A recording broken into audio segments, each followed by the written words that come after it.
Hello guys, कैसे हैं आप सभी। गाइज मैं जेपी नरेवड़ दिल्ली से। तो आज ये हमारे मेरे सामने है क्रैंक शाफ्ट। तो एक ये क्रैंक शाफ्ट है जिसमें अपने बैरिंग और पिन और कनेक्ट रोड होती है।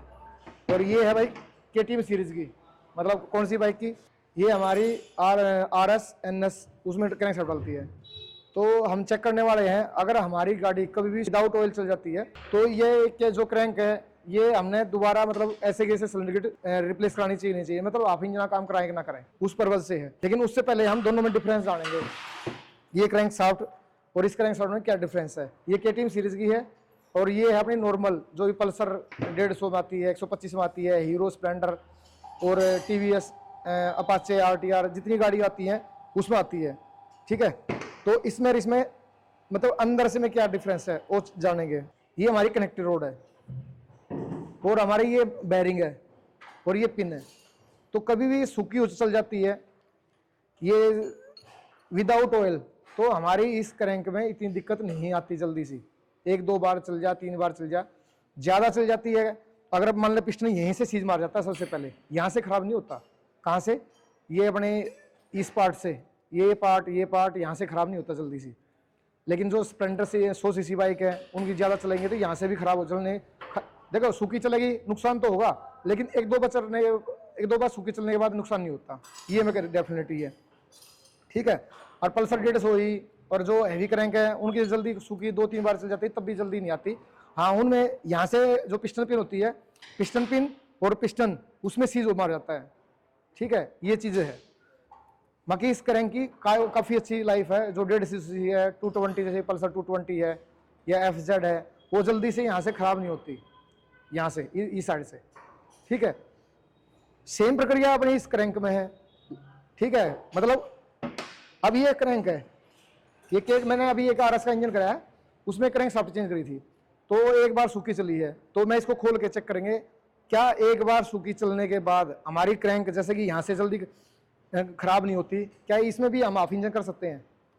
ये बहुत ज़रूरी है। जो ये KTM है, RS है, NS है या डोमिनार है, अगर वो यूजर देख रहे हैं तो उस चीज़ का ध्यान देना। आप लोग क्रैंक मतलब आपकी गाड़ी कभी विदाउट ऑयल चल जाती है तो ऑफ इंजन कराएं ना कराएं। अभी मैं क्रैंक ओपन कर रहा हूँ, उसके बाद इसमें हम डिसीजन लेंगे। तो गाइस देखो अपनी क्रैंक में फटाफट इसको खोलता हूँ। इसमें अपना जैसे कि इस क्रैंक शाफ्ट में है, इस क्रैंक में अपने यहाँ से देखो, यहाँ पे ये वेट अलग है, ये वेट अलग है। इसमें इस तरह से की मतलब ये पिन बेरिंग लग जाते हैं। देखो ये कनेक्टेड रोड, ये रोल और ये पार्ट है इसके, और ये दोनों जो वेट है, ये व्हील है, ये अलग अलग हो जाते हैं। इसको ये पिन जोड़ती है, ये वाली। तो हम इसमें अभी इस क्रैंक शाफ्ट में ऐसा नहीं है, ये सिंगल पीस है, सिंगल पीस। ठीक है, इसमें अपना जो कार है उसकी तरह करते हैं। तो इसमें हम खोलते हैं, सेम सिस्टम वही है। इसमें भी यहाँ से ऑयल जगह तो हमारा लुब्रिकेशन होता है, इसमें अंदर लुब्रिकेशन होता है, लेकिन इसमें बेरिंग नहीं होता। तो हम अभी ये इस वीडियो में ये देखना चाह रहे हैं, जो आप लोगों को ये बताना चाह रहे हैं, जो हमारे NS वाले हैं, RS वाले हैं, और कभी सूखी चल जाती है तो उस केस में आप ऑफ इंजन कराएं कि ना कराएं। अगर अंदर से जो इसकी सीट होती है बैरिंग ही बोलते हैं उसको भी, लेकिन वो इस तरह के बैरिंग नहीं होते।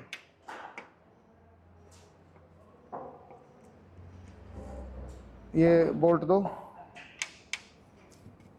अब इसको ओपन करते हैं। और ये जो गाड़ी है गाइस, ये 25,000 किलोमीटर चली थी अभी। तो ये मैं अभी चेक कराता हूँ आप लोगों को इसकी क्या पोजीशन है। अगर ये क्रैंक अंदर से साफ हुई, इसकी सीट या बैरिंग जो बोलते हैं, तो हम इसमें ऑफ इंजन करा सकते हैं। इस वीडियो में आपको प्रॉपर क्लियर हो जाएगा। पहले हम यहाँ से चेक करेंगे इसकी क्या पोजीशन है, फिर सीट चेक करेंगे। अगर उसमें कोई दाग नहीं आया तो आप लोग ऑफ इंजन करवा सकते हो। ये पीस तो साफ है, इसमें कोई दाग नहीं है जहाँ तक मेरे को दिख रहा है। अब ये सिंगल पीस है गाइस ये। ठीक है, हम इसमें जैसे कि फूंक मारेंगे तो यहाँ पे देखो हवा निकल गई। ऑयल पंप इसमें लुब्रिकेट इंजन ऑयल भेजेगा और यहाँ पे अंदर बैरिंग को लुब्रिकेशन देता रहेगा और हमारे क्रैंक सेट और पिस्टन पर लुब्रिकेट करता रहता है। तो ये पीस भाई परफेक्ट है, इसमें कोई दिक्कत नहीं है। अब बात करते हैं हमारी इस पार्ट की। ओहो, ये देखो भाई 25,000 किलोमीटर एक बार मेरे माइंड में आ रहा था वैसे अगर हाफ इंजन करवा दे, लेकिन करवाना नहीं चाहिए। और मैं नहीं इसी का खेल है इसमें सारा। ये है बैरिंग वाइस के क्रैंक के जो कनेक्टर रोड के अंदर होते हैं। ये देखो भाई दोनों बैरिंग सीज मार रखे हैं, सीट बोलो बैरिंग लो लो, और 25,000 किलोमीटर चल रही है। सो गाइज आप देखो, अब ये दोनों बैरिंग की जो सीट है ये सीज मारी हुई है, ठीक है। दोनों बैरिंग, इसमें क्या हुआ विदाउट इंजन ऑयल, मतलब इंजन ऑयल खत्म हो गया तो हमारा इसमें क्रैंक शाफ्ट के अंदर ऑयल नहीं गया, और जिसके कारण जो बैरिंग है ये जैसे सीट है उसमें रगड़ आ गई है। बस अब हम इसको, अगर इस क्रैंक शाफ्ट को बाहर से इतनी प्ले ना देखते, हो सकता है इसमें प्ले इतनी जितनी प्ले होनी चाहिए उतनी प्ले ना हो, और प्ले थी भी नहीं इतने।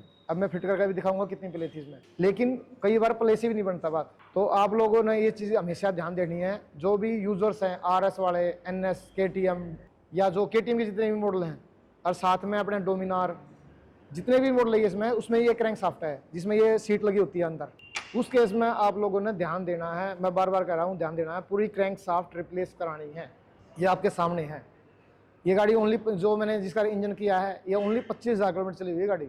25,000 किलोमीटर चलने के बाद एक बार तो ऐसा लग रहा था भी क्रैंक बाहर से इतनी प्ले नहीं है, मैं ऐसे फिट कर दूँ, लेकिन मन नहीं मानना, ठीक है। मैंने खोल लिया, खोल के चेक कर लिया, लेकिन खोल कर अभी चेक करें, अभी इसी कंडीशन देखता हूँ विदाउट ऑयल चलने के बाद। जैसे कि हमारी ये क्रैंक शाफ्ट होती है, ये एक बार ऑयल सूखी चल जाती है, हम एक्टिवा का इंजन करते हैं, जुपिटर करते हैं, कई बार तो यहाँ से सीज मारा होता है, लेकिन हमको इस यहाँ से गर्म करके निकलवा देते हैं नीचे की तरफ से, यहाँ हमारा पिस्टन सीज मारा होता है, लेकिन गर्म करवा निकलवा देते हैं। उस केस में भी ये क्रैंक शाफ्ट है चलती रहती है, क्योंकि यहाँ से फोल्ड नहीं होता जल्दी इसमें, क्योंकि इसमें बैरिंग है, इसमें ये बैरिंग है, ये कनेक्टिंग रोड और ये पिन है, तो ये बैरिंग सिस्टम है इसमें, यहाँ पे इसके अंदर की साइड में हीरो की जितनी भी मॉडल है उसमें। लेकिन इस क्रैंक में क्या है, ये बैरिंग इस तरह के हैं, ये सीट है जो कार वाला सिस्टम होता है, जितनी भी हमारे कार के मॉडल होते हैं उनमें होता है ये।